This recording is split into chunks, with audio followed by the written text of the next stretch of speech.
Rabbil alamin. Wassalatu wassalamu ala asyrafil anbiya'i wal mursalin Sayyidina wa maulana Muhammadin wa ala alihi wa sahbihi ajma'in. Qalu subhanaka la ilma lana illa ma 'allamtana innaka antal alimul hakim. Rabbi shrah li sadri wa yassir li amri wahlul 'uqdatam min lisani yafqahu qawli. Amma ba'd. Pikir ke? Hah? Oh, tak bawa. Pinjam dulu.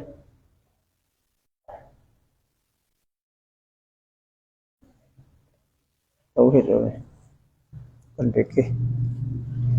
Ada tanda tu kan.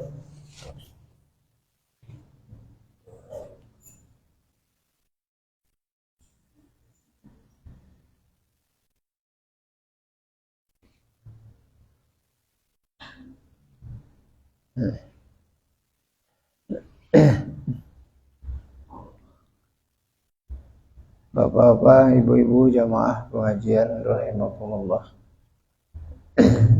Kembali kita lanjutkan kajian ilmu usulul ilm. Bismillahirrahmanirrahim. Dan ini mau'izah atasnya oleh Asy'ariyah dan Maturidiyah.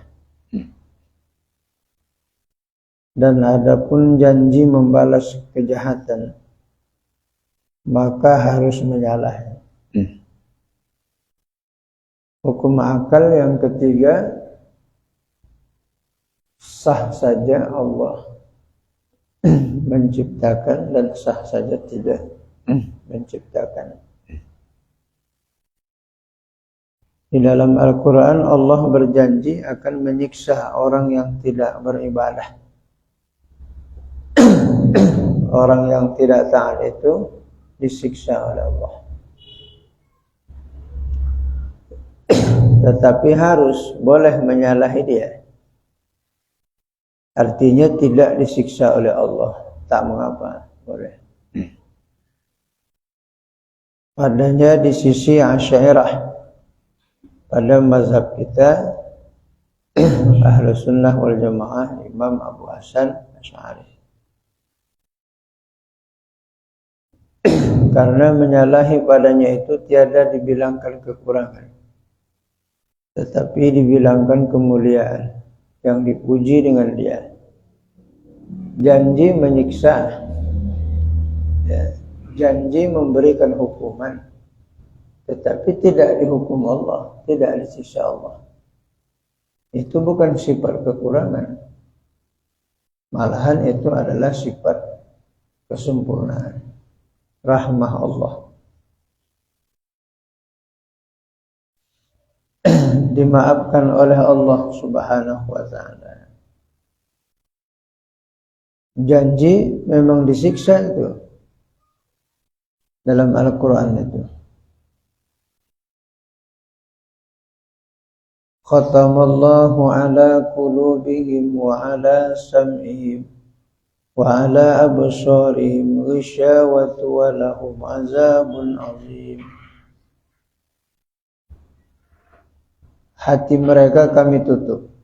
Ditutup oleh Allah hati mereka.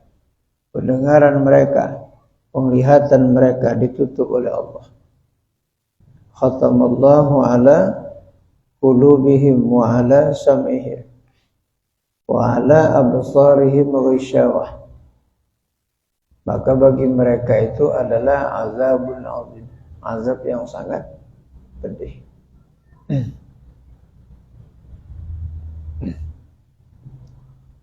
Innallaha syadidul iqab. Sesungguhnya hukuman Allah bagi mereka itu sangat pedih. Innallaha syadidul iqab. Inna azabi lasyadid. Sesungguhnya azab Allah itu sangat pedih. Azabun alim. Janji Allah itu menyiksa orang-orang yang tidak taat kepada Allah. Disalahi Allah, maka itu bukan sifat kekurangan. Mustahil bagi Allah itu bersifat kekurangan.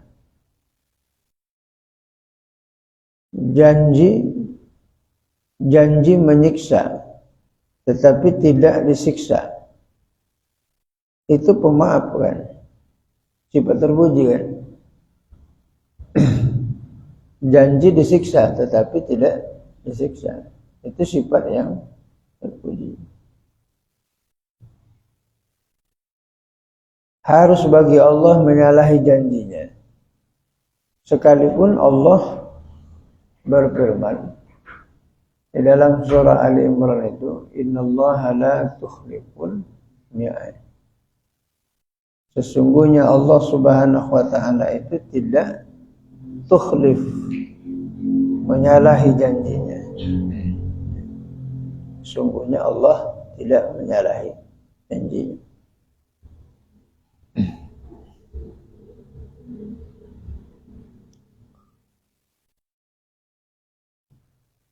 Dan sungguhnya diiktirad akan harus menyalahi. Iktirad itu lawannya.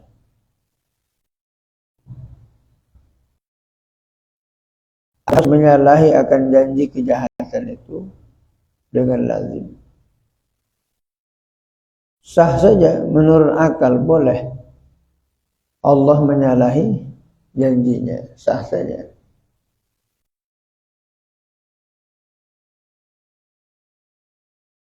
Karena menilik kepada kepemilikan,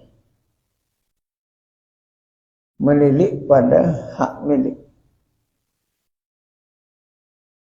bahwa semuanya di alam jagat raya ini adalah milik Allah. Semuanya adalah milik Allah. Jadi kalau Allah berbuat dengan apa yang dikehendakinya, tidak ada satu zat yang dapat mencegah dia. Tidak ada satupun yang dapat menghalangi Allah.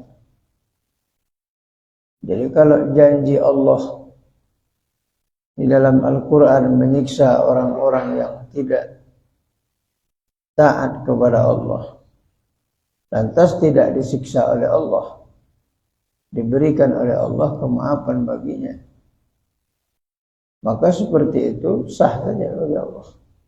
Ya.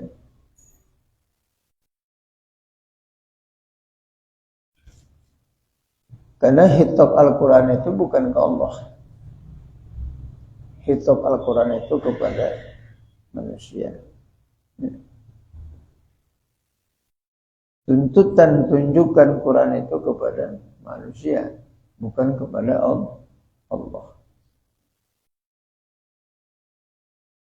Khitabullahul muta'alliqu bi'af'ali mukallafin syar'an.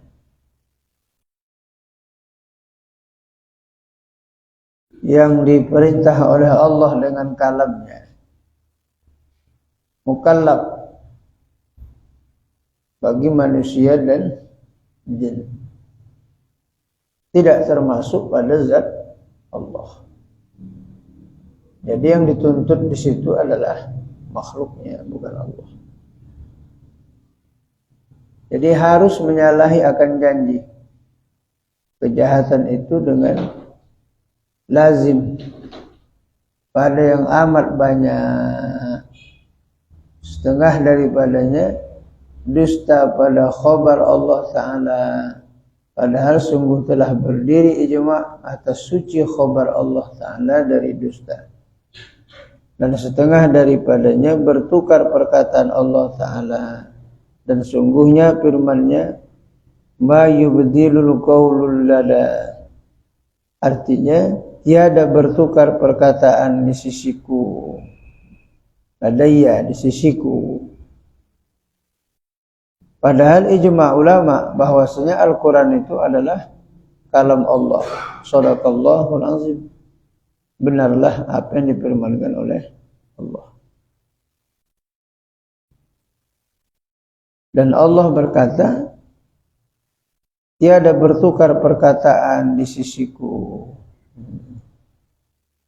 Ma yubdilu qaulil ladayya. Tidak bertukar perkataan pada sisiku, kata Allah. Tak bertukar, begitulah tetapnya. Tapi kenapa pula orang-orang yang melakukan perbuatan maksiat itu tidak disiksa oleh Allah? Itulah hak milik. Hak Allah itu.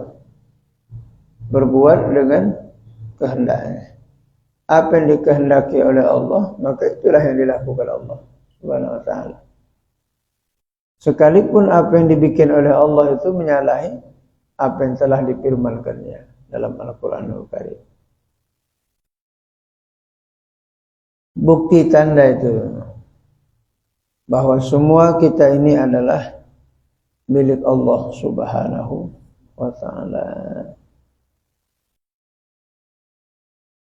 Tetapi Allah Subhanahu wa ta'ala itu tidak ingkar janji. Innallaha la tukhliful mi'ad. Sesungguhnya Allah Subhanahu wa ta'ala itu tidak mengingkari janji. Andai kata diingkari oleh Allah, tidak ada masalah. Harus saja. Boleh saja bagi Allah itu. Karena tidak ada lagi Allah. Tidak ada lagi zat yang mengadili Allah itu. Kalau ada jin tak berlaku adil, ada lagi zat yang mengadili dia. Kalau manusia tidak berlaku adil, ada lagi manusia, ada lagi Allah yang mengadili dia. Kalau Allah, siapa yang mengadilinya? Ada lagi yang mengadili Allah. Kalau tak adil kau, aku mengadili kau. Tidak ada. Karena Allah itu adalah tidak sedia, tidak berawalan. Dia qiyamu binafsih, berdiri dengan sendirinya.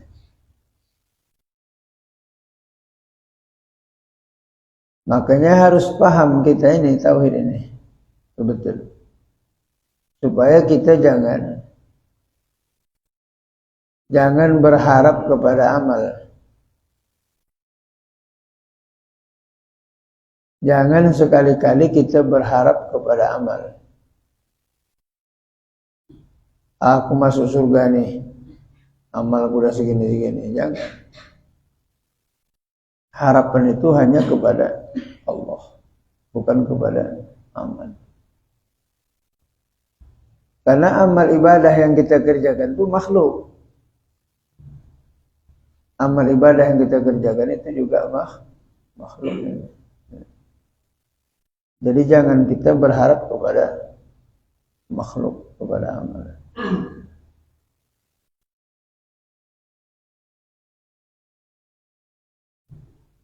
Kalau begitu masuklah kita. Masuklah kita kepada apa yang menjadi ketetapan Allah Subhanahu wa ta'ala. Tak adalah sombong lagi. Apa yang diangkuhkan dengan amal.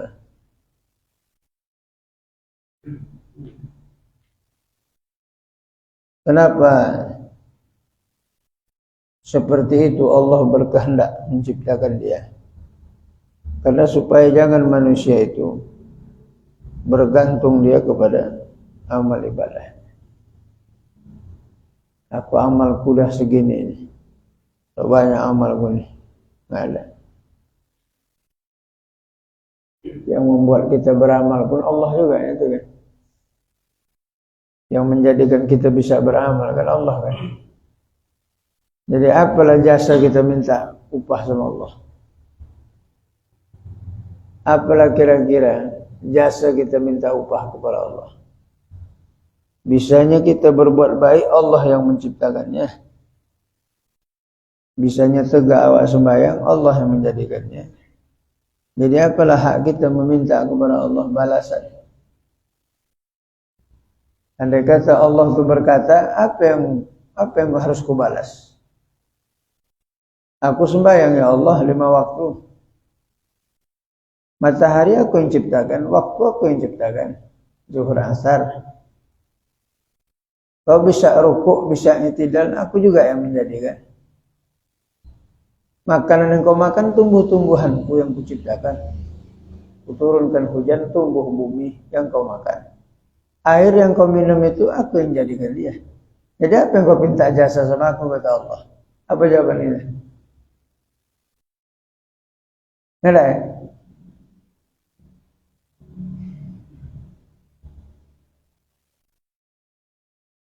Cuma Allah perintah kepada kita, ud'uni astajib lakum, pinta olehmu aku yang perkenankan. Ud'uni astajib lakum, pinta olehmu aku yang perkenankan dia. Allah yang perkenankan. Karena doa itu sendiri adalah ibadah. Ya, doa itu sendiri adalah ibadah.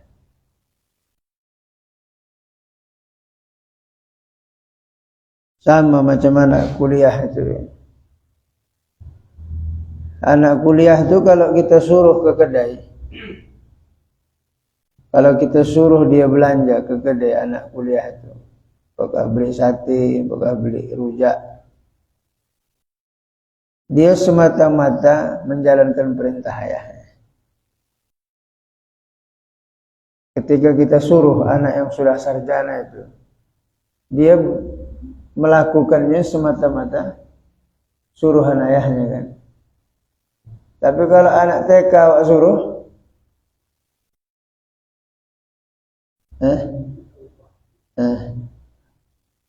kalau anak kita umur 5 tahun awak suruh, apakah dia semata-mata taat sama ayahnya, apa karena ada upah?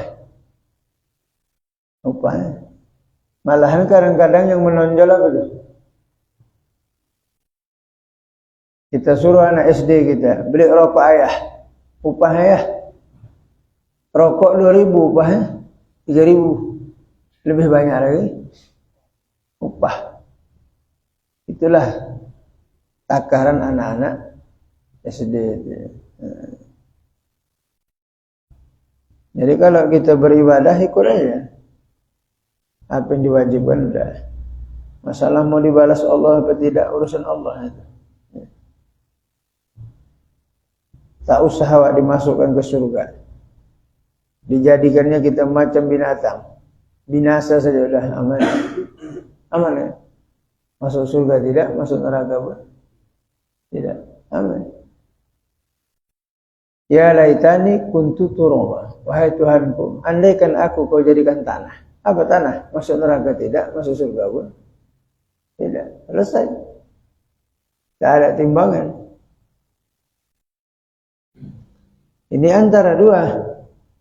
Kalau tidak masuk neraka, masuk surga. Kalau tidak masuk neraka, masuk surga. Antara dua.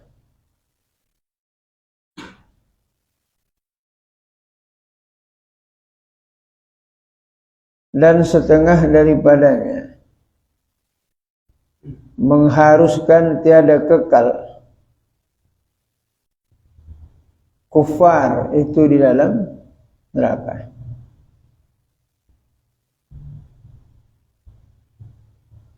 Dan setengahnya mengharuskan tiada kekal orang kafir itu di dalam neraka. Harus, seandainya Allah tidak mau mengekalkan orang kafir dalam neraka, sah saja, boleh, tidak ada masalah. Dan yaitu menyalahi akan barang yang berdiri atasnya beberapa dalil qat'iyah daripada kekal mereka padanya. Maka jawab daripada i'tirad lawan yang pertama dengan bahwa Tuhan yang Karim apabila berkhabar ia dengan janji kejahatan, maka yang layak dengan kemuliaannya bahwa dibinakan khabarnya dengan dia atas ta'lib dengan musyai'ah yang jahat. Dan jika tiada masrih ia pada dengan musyai'ah itu sekalipun. Jadi janji Allah Subhanahu wa ta'ala itu kepada orang-orang yang kafir itu kekal dalam neraka. Menyalahi akan barang yang berdiri atasnya berupa dalil. Berarti bertentangan. Apa yang dikehendaki oleh Allah bertentangan dengan apa yang diterangkan oleh Al-Quran. Bahwa kafir-kafir itu kekal selama-lamanya dalam neraka. Innal ladzina kafaru min ahlil kitab wal musyrikina fi nari jahannam khalidina fiha.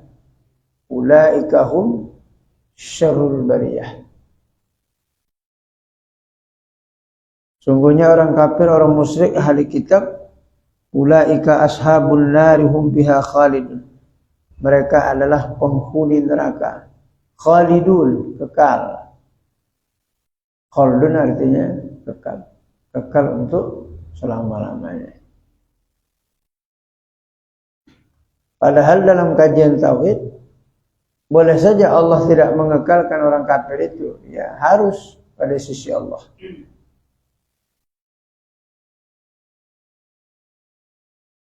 Maka i'tirad lawannya yang pertama, bahwa Allah itu adalah mulia apabila berkhabar ia janji kejahatan. Menyiksa kejahatan tapi tidak, maka itu adalah termasuk kemuliaan. Maka yang layak dengan kemuliaan bahwa dibinakan khabarnya dengan dia. Karena itu kemuliaan, maka apa yang disampaikan dalam Quran juga termasuk kemuliaan atas ta'liq dengan musyai'ah. Yang bergantung dengan kesalahan. Dan jika tiada masyrih ia dengan musyai'ah itu sekalipun. Dan jika tiada masyrih tidak jelas ia dengan musyai'ah itu sekalipun. Tidak dikatakan Allah itu jahat dengan sebab Allah itu memasukkan orang kafir itu dalam neraka tidak kekal. Padahal janji dalam Quran itu kekal. Apakah Allah termasuk syai'ah jahat? Tidak. Maka kembalilah kepada hukum akal. Menghukum Allah itu, menghukum zat Allah itu pakai hukum akal, bukan memakai hukum syariat. Kalau kita menghukum Allah pakai syariat, kalau wajib katanya, kalau tak dikerjakan Allah, berdosa. Tetapi menghukum zat Allah itu memakai akal. Sah saja. Pada diri Allah itu menciptakan dan tidak menciptakan, sah saja bagi Allah. Boleh.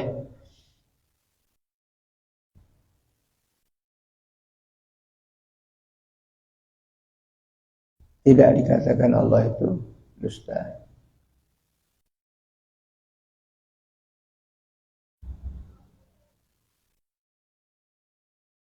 Jika apabila berkata oleh Tuhan yang karim, apabila Allah itu berkata yang maha mulia, sungguhnya aku azab akan si Z umpamanya, maka berniat ia jikalau aku kehendak menyalahi janji kejahatan, maka bahwa yang layak dengan dia adalah kemuliaan. Aku akan menghukum orang kafir. Tak dihukum oleh Allah Subhanahu wa ta'ala. Menyalahi janjinya, iya, tapi lebih mulia. Lebih mulia Allah itu tidak menyiksanya, karena mendapatkan pengampunan hambanya itu. Ya. Berarti Allah itu mendapatkan kemuliaan.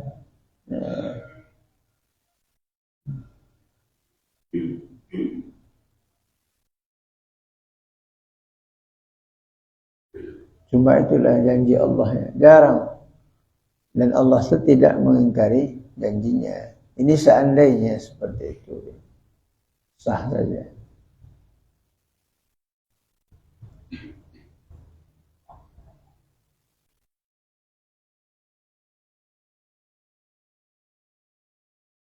Bersabda Nabi SAW,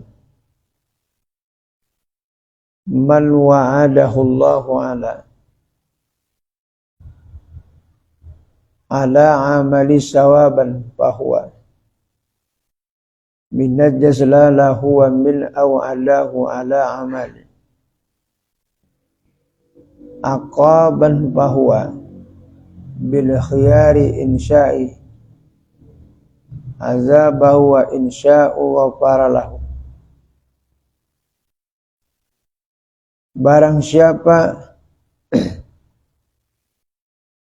siapa menjanji akan dia oleh Allah atas satu amal akan balasan. Barang siapa yang dijanjikan oleh Allah Subhanahu wa ta'ala pada satu amal yang akan dibalas oleh Allah, maka yaitu menunaikan baginya.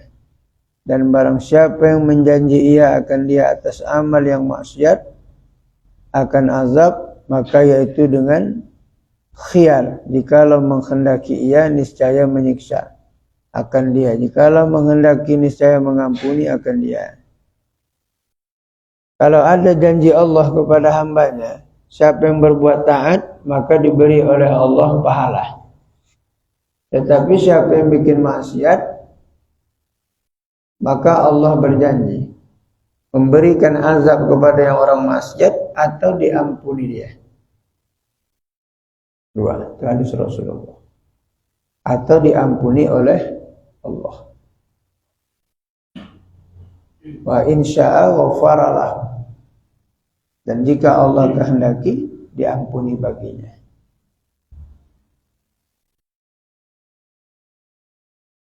Orang pada hakikatnya semua ini adalah milik Allah Subhanahu wa ta'ala. Semuanya adalah milik Allah. Orang kafir itu pun hakikatnya Allah yang menjadikan. Orang kafir itu kan hamba Allah juga ya. Iblis hamba Allah juga. Semuanya milik Allah pada hakikatnya. Makanya Nabi kita Muhammad sallallahu alaihi wasallam, kalau agama yang diganggu, yang dirusai oleh orang, Rasul marah. Tapi kalau pribadinya diganggu, dia tidak marah. Itu Rasulullah. Maka kalau Rasul dilempar, dihina, tidak dia marah Nabi itu. Karena dia memandang zat Tuhannya yang membuat itu. Tapi kalau agama dihina, karena Allah menyuruh, memerintahkan, kalau agama dihina, perangi dia, maka Rasul berperang. Tapi kalau yang lain tidak, Rasul diam saja. Orang tahu Nabi itu adalah perbuatan Tuhan. Kalau aku marahi dia, berarti aku marah dengan Tuhanku. Tidak dia marah. Kalau kita terbalik, kalau awak dihina, marah awak. Kalau agama dihina, nggak apa-apa kan. Siap. Itu di luar dari agama Islam itu kafir.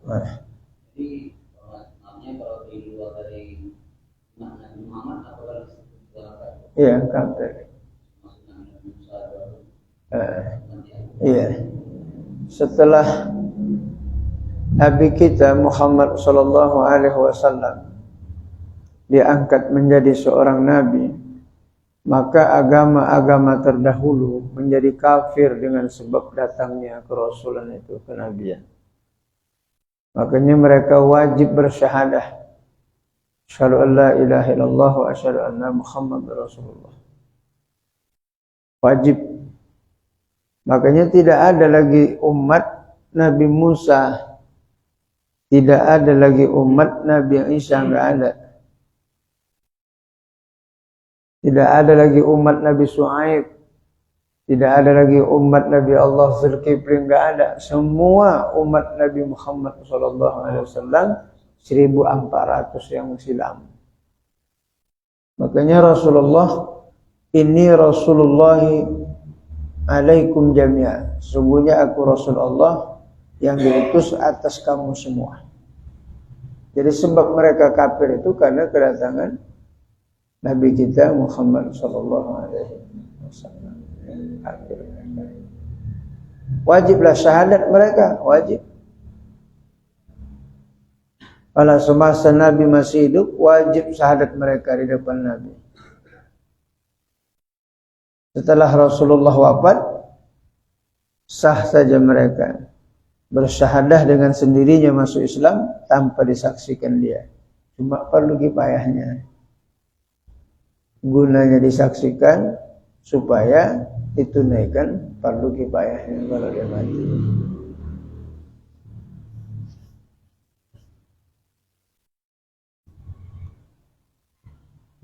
Tapi mereka-mereka yang meninggal sebelum Nabi Muhammad diangkat menjadi seorang nabi, siapa-siapa mereka yang meninggal ketika itu mati, mereka masuk surga.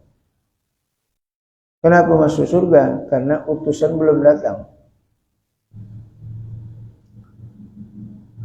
Itulah namanya zaman fatrah, zaman kekosongan Nabi. Ya, namanya zaman fatrah, kekosongan Nabi.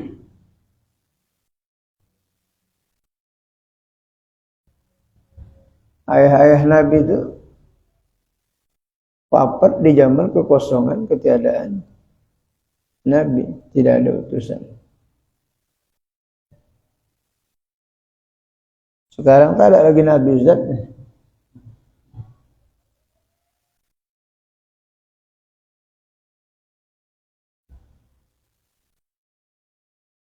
Nabi asli tak ada, Nabi palsu banyak. Tak ada kitab Nabi palsu.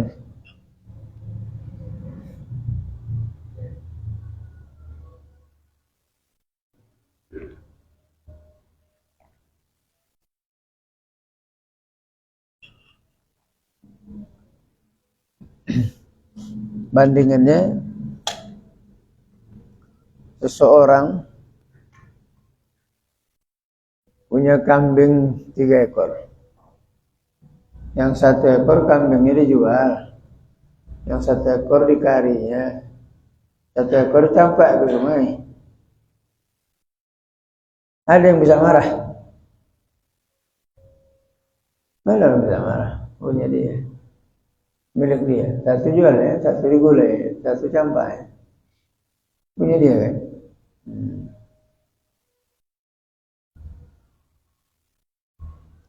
Kita ini makhluk adalah milik Allah. Pencipta.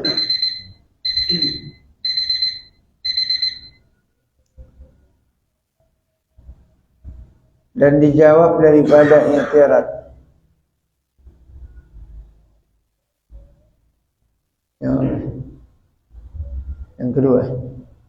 Yang kedua, dengan bahwa yang tertegah itu hanya sungguhnya ia menukarkan perkataan pada janji menyiksa akan kufar atau orang yang tidak berkehendak Allah Ta'ala daripada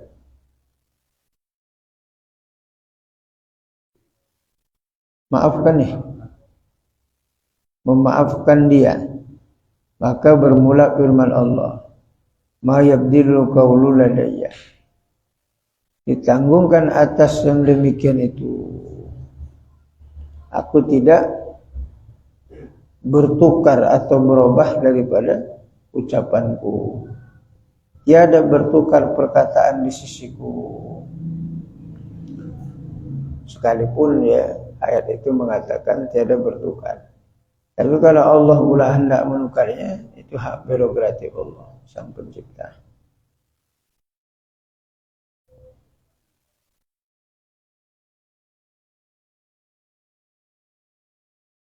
Dan daripada i'tirad yang ketiga dengan bahwasanya harus bersalahan wa'id, yakni janji kejahatan siksa pada barang yang apabila ada ia warid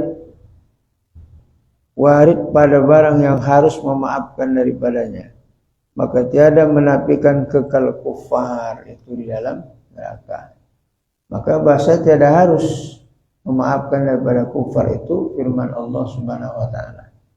Pada ayat Quran, innallaha la yaghfiru ayyushraka bihi wa yaghfiru ma duna dzalika liman yasha. Innallaha la yaghfiru, sesungguhnya Allah tidak mengampunkan ayyushraka bihi, dosa-dosa mensekutukan Allah. Wa yaghfiru ma duna dzalika liman yasha, dan Allah mengampunkan seumpama yang demikian itu. Yang tidak musyrik diampunkan oleh Allah dosanya, yang syirik tidak diampunkan. Itulah ayat Quran. Berdasarkan ayat Al-Quran ini, maka orang kafir itu adalah kekal kufar. Orang-orang kafir itu kekal selama-lamanya di dalam neraka. Andainya Allah tidak mengekalkannya, itu hak Allah, hak prerogatif. La yas'alu amma yaf'alun wa hum yas'aluna. Jangan kau tanya apa yang dibikin Allah. Yang perlu ditanya apa yang sudah kita buat. Kita tidak soal Allah, apa yang soal Allah. Ya kalau begitu Allah ni plan-plan lah ya, tak cocok sama cakapnya ya. La yas'alu, jangan kau soal. Amma yaf'alu, apa yang dibuat oleh Allah jangan disoal. Kenapa dijadikan oleh Allah setan? Kalau enggak ada setan hari itu kan aman dia, tak perlu kau tanyakan itu. Itu hak Allah. Ya, tapi buruk dan baiknya itu datang dari Allah. Kenapa pula Allah memasukkan neraka? Jangan ditanya lagi.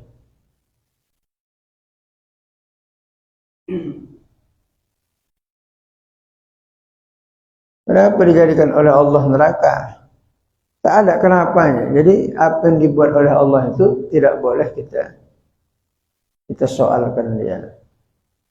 Kalau dalam ilmu usuluddin itu termasuk kurang etika itu, kurang akhlak itu. Mensoal perbuatan Allah. Yang lebih bagus tidak usah disoal perbuatan Allah, yang lebih bagus adalah ridha apa yang menjadi takdir Allah kepada kita. Itu yang bagus. Kita menjadi ridha, rela.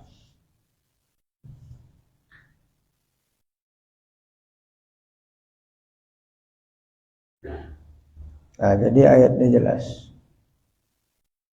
Bahwasanya Allah Ta'ala tidak mengampuni siapa-siapa yang mensekutukan Allah, dan mengampuni ia Allah akan barang yang lain dari yang demikian itu. Dosa riba, membunuh, mencuri, minuman khamar, berzina, masih ada ampunan. Tapi kalau sudah mensekutukan Allah, innallaha la yushraka. Innallaha la yushraka bihi. Innallaha la yaghfiru ayyushraka bihi. Ini lain ayatnya. Innallaha la yushraka bihi wa yaghfiru duna dzalika min yasha.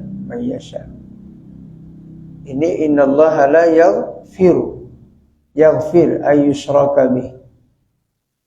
Sesungguhnya Allah tidak mengampunkan dosa orang yang mensyirikkan Allah. mensekutukan Allah. Ini Pak, di surat Al-Kahfi ayat 10 pertengahan ayatnya ini begini. Barang siapa ingin bertemuan dengan Tuhannya, maka buatlah amal dan janganlah mempersekutukan dengan sesuatu apapun dalam mau beramal. Gitu. Katanya jangan menyekutukan sesuatu. Kadang ibaratnya ini umpama ini, kalau saya mungkin takut sama ular, yang takut saya sama ular yang ular gigitkan dengan gitu. Jadi kalau kita takut sama Allah, kita takut meninggalkan itu, nggak bertawas namanya. Faman kana yarju liqa rabbih. Faman kana yarju liqa rabbih. Barang siapa yang berharap bertemu dengan Tuhannya, fal ya'mal, maka hendaklah dia beramal. Amalan shalihah wala yusyrik bi ibadati rabbih ahada. Dan jangan sekutukan Allah dalam beribadah. Kalau suratul Kahfi ini mengenai riya. Beribadah jangan niatnya lain dari Allah. Ayyusyraka wala yusyrik bi ibadati rabbih ahada. Jangan sekutukan Allah dengan sesuatu. Maksudnya jangan beribadah niatnya mau makan nasi lemak 7 hari, niatnya jangan untuk makan. Itu maksudnya. Itu dalil memang syirkul asghar itu. Syirik yang halus. Untuk syirkul asghar ayat itu. Bukan mensekutukan Allah. Zat Allah seperti meyakinkan. Jangan kau kawinkan anak kalau belum sapar, naas. Kalau kau kawinkan anak kau nanti di bulan Muharram, naas kau. Musyrik itu. Orangnya syirik itu, mempercaya itu. Maka bapak ibu kawinkan anak bapak bulan Muharram, kawinkan bulan Safar, biar menyalahi masyarakat itu, biar tahu masyarakat itu. Ini kadang-kadang masyarakat ini gitu, tak boleh bulan Safar, bulan Naas tuh, syirik dia begitu. Tidak ada bulan yang dijadikan oleh Allah yang tak elok, semua elok. Semua bagus bulannya. Cuman ada yang terlebih bagus. Ya, kawinkan bulan Muharram, bulan Safar. Jalannya bulan Safar ya. Bulan Muharram. Sengaja tuh memang. Di bulan Muharram, 14 Muharram. Bikin dia. Menyalahi dia. Jangan ikuti masyarakat tak mengaji itu. Bulan Safar tak boleh, bulan Naas. Nomor 13 nomor sial. Kapan pula nomor 13 nomor sial? Itu pemain bola Inggris tuh nomor 13 saja nyetak. Dia enggak gol ya. Mempercaya seperti itu syirik tuh. Nah, syahadat balik dia. Maka bikin bulan Safar, Muharram bikin. Bulan Zulhijjah Ustaz, dingin anak tuh. Apa ya dingin? Sembahyang tidak, panas saja lah. Nah, dibikin bulan Muharram. Siapa yang meyakinkan itu bulan Naas, syirik hukumnya. Itulah dosa syiriknya. Paham ya? Ada juga gitu. Ustaz-ustaz ini sebagian gitu. Bulan apa bagus Ustaz? Kalau bisa bulan Maulid lah. Jangan bikin bulan Muharram. Tak elok bulan itu. Enak ada yang bilang bulan Allah itu tak elok. Semuanya bagus. Bahkan Muharram itu Ashhurul Hurum. Bulan yang dimuliakan oleh Allah. Ya kan? Bulan Muharram. Taubat Nabi Adam di bulan Muharram. 10 Muharram. Selamatnya perahu Nabi Nuh 10 Muharram. Bertemunya Siti Hawa dengan Nabi Adam di 10 Muharram. Banyak peristiwa di 10 Muharram. Jangan bulan Naas. Naas. Ada Naas. Semua bagus bulannya. Nah, makanya salah dia. bikin bulan Safar, bikin bulan Muharram ya. Supaya menyalahi kebanyakan masyarakat mengatakan tak bagus. Jadi kalau saya mengerti ini tetap nanti takut nih mau jalan ada bukan berarti. Berarti kalau kita nggak jalan tetap takut lah. Berarti nggak ada mau. Jadi mengerti itu apakah harus dilalui? Dia takut maksudnya sama ular. Maksudnya gitu lah apa dari pertanyaan. Iya. Kalau pada hakikatnya yang memberi manfaat mudarat itu Allah. Maka kalau orang pas makan meyakinkan nasi mengenyangkannya, kafir waktu itu ya. Jadi kalau dia meyakinkan ular itu membahayakan dia, musyrik juga. Cuman menurut adat, menurut sebab akibat, kalau disentuhkan api terbakar. Kalau dipatuk ular menurut adat. Agama disuruh menjauhi karena jangan keluar dari sunnatullah. Hakikatnya bukan ular itu yang mematikan, tetapi Allah. Ada yang masuk dalam perut ular, perut ikan tak mati-mati. Nabi Yunus, kalau menurut adat dalam perut ikan siapa yang hidup? Dalam akuarium aja mati ya Pak, apalagi dalam perut ikan. Tak berlaku lagi adat sama Nabi Yunus itu alaihissalam. Yang berlaku adalah iradah Allah. Selamat.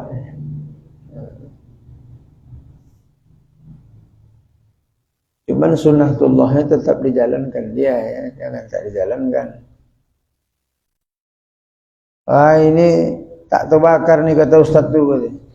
Yang menghanguskan Allah katanya. Siram bensin, letak api. Hangus.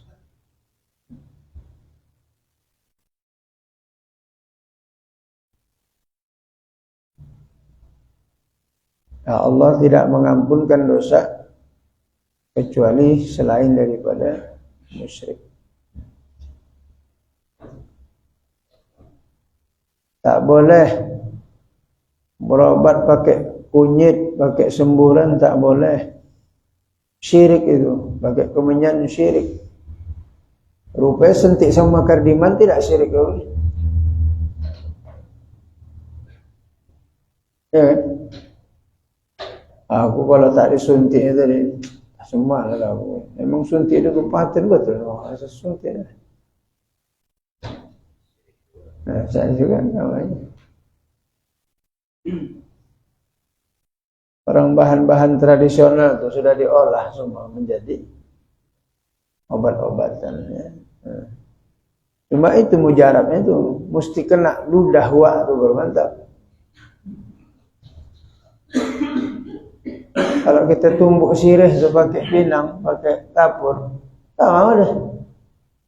Ya kan kita tumbuk kan. Tahu, tapi kena ludah wak itu push gitu wak. Lemak wak itu ludah, poluh. Hah? Ya. Kata dokter kuman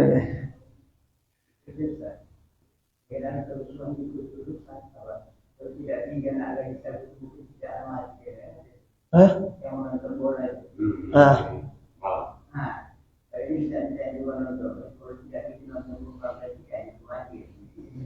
Salah lah. Kalau dihadapkan dengan kematian, udah memang itulah tempat matinya.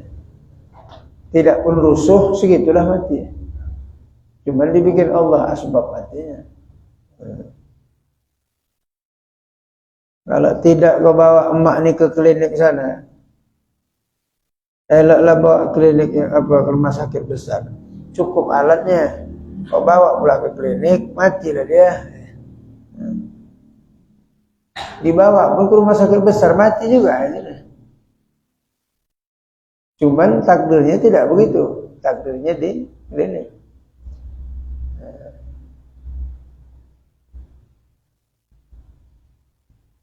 Ngaji mudah. Ngamal kan ya. Macam abang bilang ya. kuat tidak menerima ridho takdir Allah, anak sekali dua meninggal. Anak awak cukup nafas sebelah pening balawak. Ini dua-dua diambil Allah. Bersamaan ni. Apa tak hebat mental abang. Kalau sabar dia besar pahala, ganti Tuhan dari kiamat. Awak kok anak meninggal gitulah, tapi kok bini meninggal tak gitu kali dia nangis. Tapi kok anak sedih dia. Kok bini meninggal, sikirnya nangis dia kan. Ridho kali pun dia kan, ridho kali dia rela. Dah lah, takdir Allah lah. Tak panjang jodoh awak. Tapi yang lain pula panjang. Sama gitu, awak mempadam pun gitu. Pak. Sekarang tak nampak lah kan. Meninggal laki akak, ya. Gimana lagi segitu dah pertemuan. Rumah dah awak besarkan, tanah awak tinggalkan. Kata Sayyidina Ali, ketika Sayyidina Ali berdiri di perkuburan, kata Sayyidina Ali, wahai penduduk kubur, lapor apa yang terjadi sama kalian dalam tu. Kalau tak mau kalian melapornya, biar aku cakapkan apa yang terjadi di alam ini sama kalian pula. Kata Sayyidina Ali, kalau Allah wajah diberikan oleh Allah baginya, bisa berbicara sama roh. Kalau kalian tak mau mencakapkan apa yang kalian dapat, aku bercakap. Aku kabarkan semua apa yang ada di kampung ini. Fulan bin Fulan, kata Sayyidina Ali, si Fulan sudah meninggal. Habis kau meninggal, dialah pula meninggal, kata Ali. Dah, rumah yang kau bangun udah dibagi-bagi sama anak kau bagi 11. Bini kau yang cantik dah kahwin. Rumah yang kau bangun dah ditunggu orang. Nanti dikabarkan Sayyidina Ali kalau engkau wajah. Kalian apa kabar? Kata penduduk kubur, ya Ali, tak adalah bekal yang paling bagus kecuali takwa kepada Allah. Itulah yang kami rasakan.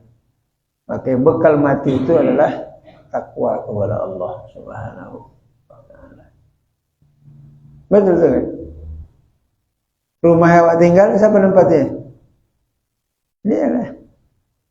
Kita bangun, beri awak menceleng duit.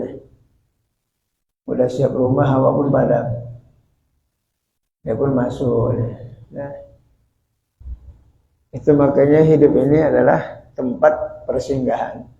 Dunia adalah tempat persinggahan untuk berpacu dengan amal.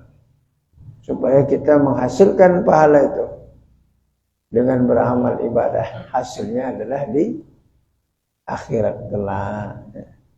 Jangan lalai gitu ya, jangan santai.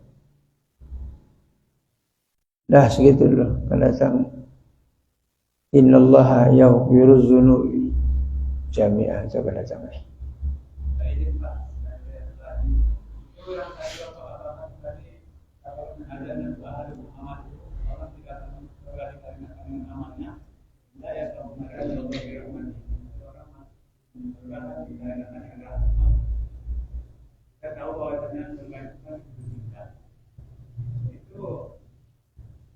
Ketika pertama itu membedakan amal orang itu.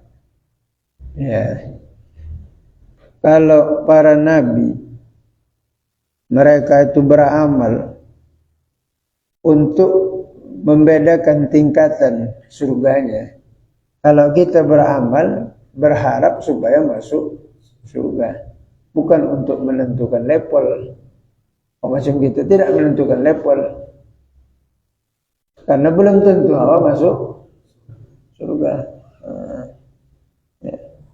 Kalau orang tu ya aulia-aulia itu. Makanya nangis orang tu aulia tu, nangis dia. Apa yang ditangiskan itu? Yang ditangiskan itu kenapa tak banyak berbuat?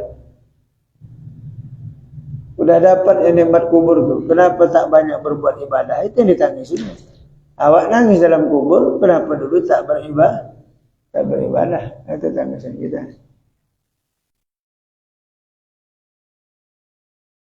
Pokoknya modal masuk surga adalah ya, iman, kemudian ketaatan. Cuma ibadah tuh mesti diikhlaskan dia, baru ada manfaatnya. Beribadah, istiqomah, bertambah, terhindar daripada hama wereng. Yang kelima, makbul di sisi Allah.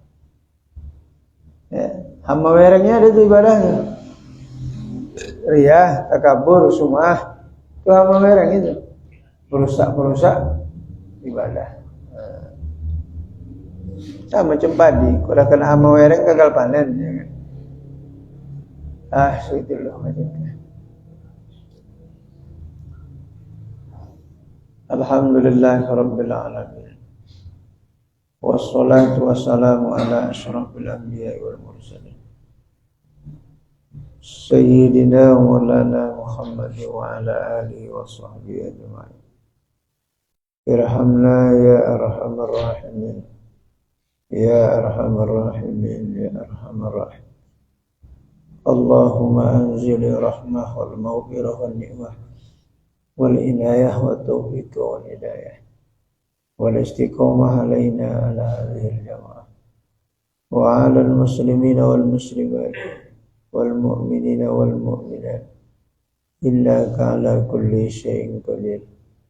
Rabbana atina fid dunya hasanah wa fil akhirati hasanah wa qina azabannar.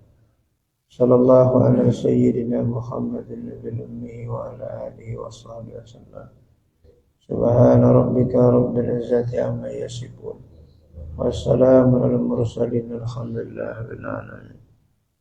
Billahi taufiq wal hidayah. Assalamualaikum warahmatullahi wabarakatuh.